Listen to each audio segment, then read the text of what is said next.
ওরে বাবারে, পড়েই গেল ভয় দেখাতে দেখাতে। আমাকে ভয় দেখাচ্ছে, দেখা দেখা দেখা। ওরে বাবারে,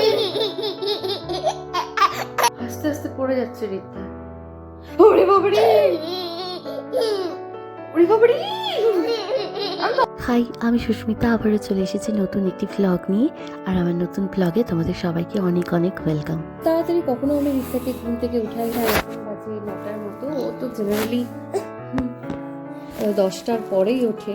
তো আজকে এত তাড়াতাড়ি উঠিয়ে দিয়েছি ওকে খাওয়ার জন্য। আজ আবার একটু এক্সাম আছে। রিদ্ধাকে আজকে ভ্যাকসিনেশন করাবো। যেগুলো সরকারি ভ্যাকসিনেশন হয় সেগুলো নিয়েছে, তার সাথে কিছু প্রাইভেট ভ্যাকসিনও করাবো।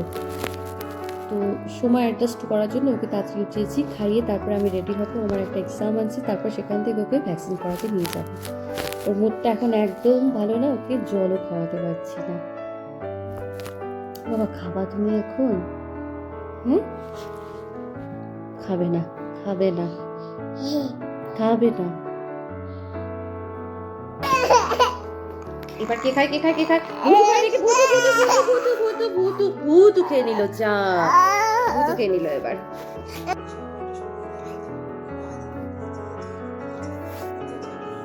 আমি এখন একদম রেডি এক্সাম দিতে যাওয়ার জন্য।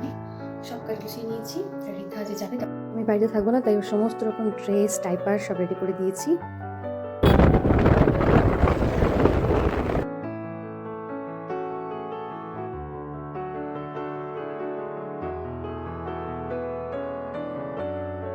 আর আমার এখানে 1.5 ঘন্টার মতো সময় লাগবে, তো আমার হয়ে গেলে আমি এখান থেকে ডিরেক্টলি ডক্টরের কাছে চলে যাব। কিন্তু মনের মধ্যে একটা চাপা ভয় কাজ করছিল যে মেয়েটা আজ হয়তো আবার কান্নাকাটি করবে, শুধুমাত্র ইনজেকশনের ওই সূচটার ভয়ে। ওর ভ্যাকসিনেশনগুলো এত দেরিতে হলো, প্রতিবার ভ্যাকসিনেশনে ও এতটা কান্নাকাটি করে, তাই আমরা ঠিকঠাক ডিসিশন নিতেই পারছিলাম না যে ওকে প্রাইভেটে ভ্যাকসিনেশনগুলো করাবো কিনা। তো শেষ মুহূর্তে আমরা সিদ্ধান্ত নিয়েছি একটু কান্নাকাটি করলেও অসুবিধে নেই, কিন্তু প্যারেন্ট হিসেবে ওকে যতটুকু প্রোটেকশন দেওয়া দরকার সেটা আমাদের দিতেই হবে। দাঁড়াও দাঁড়াও দাঁড়াও দাঁড়াও দাঁড়াও দাঁড়াও 10:05, ঠিক আছে? আবার কালকে সকাল বিকাল দুবেলাতেই পাবেন। আর এই যে দেখো, ওয়েট ওর করিয়ে নিলাম, আর এখানে এসে এতক্ষণ পর ওকে দেখে না মনটা আমার ভালো হয়ে গেল। আর ও চলে এসেছে ওর 2 ঠাম্মি আর পাপার সাথে।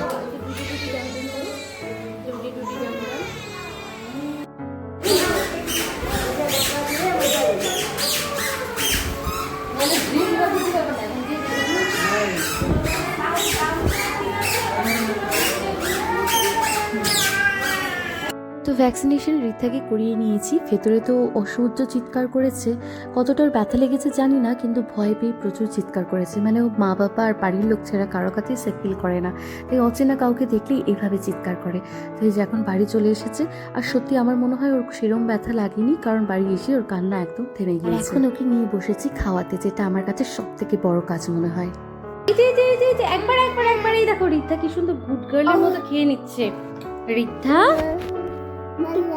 হ্যাঁ হ্যাঁ। আচ্ছা তোমাকে ডাক্তারটা কেমন করেছিল পাপা? ডাক্তারটা কেমন করেছিল বলো তো? কেমন করেছিল ডাক্তারটা? কোথায় ভ্যাকসিন দিয়েছে ডাক্তার? এখন একটু খেয়ে নিচ্ছে রিদ্ধা। সাথে মোবাইল টিপছে। এই যে রিদ্ধা আমার কোশ্চেন নিয়ে পড়তে বসে গেছে। একটু বসলাম, যাও কোশ্চেনের অ্যান্সার গুলো মেলাবো, সেটা আমি আর হাতে পাচ্ছি না। দাও বাবা, আমাকে দাও, দাও একটু দাও। দেবে না, একটু দাও। তোমার বইটা তুমি নাও, তোমার বইটা তুমি নাও, আমাকে এটা দাও। দেবে না। তো এই যে রিদ্ধা এখন বদমাশি করছে। আর আজকের ভ্যাকসিনেশন 2টো পায়ে হয়েছে, তো তুলে ফেলেছে পায়ে। এখানে স্টিকার লাগিয়ে দিয়েছিল কোথায় যেখানে হয়েছে, তো স্টিকারগুলো খুঁটে খুঁটে তুলে ফেলেছে। এখানে দেখো টিপ লাগিয়ে রেখেছে আবার, পাজি বুড়ি। রিদ্ধার কি কি ভ্যাকসিনেশন করিয়েছি সেটা একটু দেখাই। তো এই যে ভ্যাকসিনেশনের কার্ডটা এখানে রয়েছে হচ্ছে ইনফ্লুয়েঞ্জা, যেটা 6 মান্থে দেয়, সেটাও দিয়েছে 16 মাসে। আরেকটা আছে টিসিভি, যেটাও 6 থেকে 9 মান্থের মধ্যে দেয়, সেটাও দিয়েছে 16 মাসে। আর পরেরটা আছে ইনফ্লুয়েঞ্জার ডোজ 2, সেটা হচ্ছে ওর এপ্রিলের 1 তারিখে ডেট রয়েছে। যে সব এগুলো প্রাইভেট ভ্যাকসিনেশনের ডেট। আমরা অনেকটাই লেটে নিয়েছি, ডিসিশন নিতে পারছিলাম না যে ঠিকঠাক দিব কি না। তো যাই হোক, শেষমেশ আমরা সিদ্ধান্ত নিয়ে এগুলো দিয়েছি, কিন্তু অনেকটা পিছিয়ে রয়েছে। কিন্তু ডক্টরের সাথে কথা বলে যেগুলো জানতে পেরেছি, কোনো অসুবিধা নেই, একটু টাইম অ্যাডজাস্ট হয়ে যায়। আর এই হচ্ছে ভ্যাকসিনেশনের ব্যাচ নাম্বারগুলো, এখানে ডক্টর এগুলো লাগিয়ে দিয়েছে। কোনটা কখন